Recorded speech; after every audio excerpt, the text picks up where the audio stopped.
ជំរាបសួរពុកម៉ែបងប្អូនថ្ងៃនេះនាងខ្ញុំមានមុខម្ហូបមួយមុខទៀតហើយចង់មកបង្ហាញពុកម៉ែបងប្អូនគឺសម្លម្សៅផ្សិតផ្ចាក់ជាមួយនឹងស្លឹកច្រេះអញ្ចឹងខែភ្លៀងអញ្ចឹងខ្ញុំជឿជាក់ថាខាងពុកម៉ែបងប្អូនច្បាស់ជាសម្បូរផ្សិតដោះអញ្ចឹងសម្លផ្សិតនេះដែរយើងអាចយកមកស្លជាមុខម្ហូបច្រើនប្រភេទអាចស្លម្សៅឆាឬក៏ស្លស្លក់ទៅតាមចំណង់ចំណូលចិត្តរបស់បងប្អូនអញ្ចឹងរបៀបស្លសម្លម្សៅផ្សិតផ្ចាក់នេះដែរដំបូងបងប្អូនគ្រាន់តែបំពងមុំខ្ទឹមឲ្យបានឆ្អិនល្អហើយបងប្អូនចាក់ទឹកជាចូលអញ្ចឹងកាលណាទឹកពុះយើងបង់ត្រីចូលបងប្អូនបន្ទាប់ពីបង់ត្រីបងប្អូនអាចបង់ប្រហុកឲ្យរួច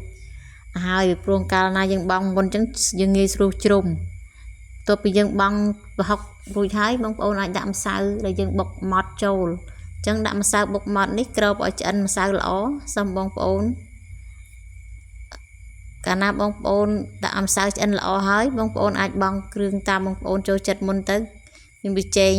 ស្ករអំបិលអីហ្នឹងបងប្អូនបង់ឲ្យល្មមមកហើយបន្ទាប់មកសូមយើងបង់ផ្សិត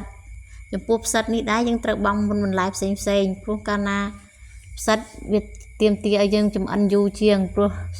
កាលណាយើងមិនចម្អិនបានល្អវាច្រប់អត់ឆ្ងាញ់ទេបងប្អូនអញ្ចឹងយើងត្រូវបង់ផ្សិតមុនបន្លែផ្សេងអញ្ចឹងយើងរំងាស់ផ្សិតទុកមួយសន្ទុះទៅបងប្អូន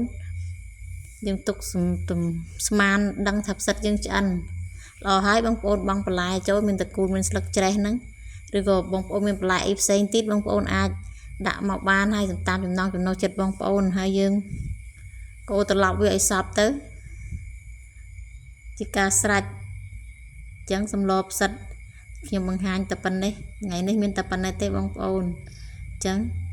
អរគុណដែលបងប្អូនខំទស្សនា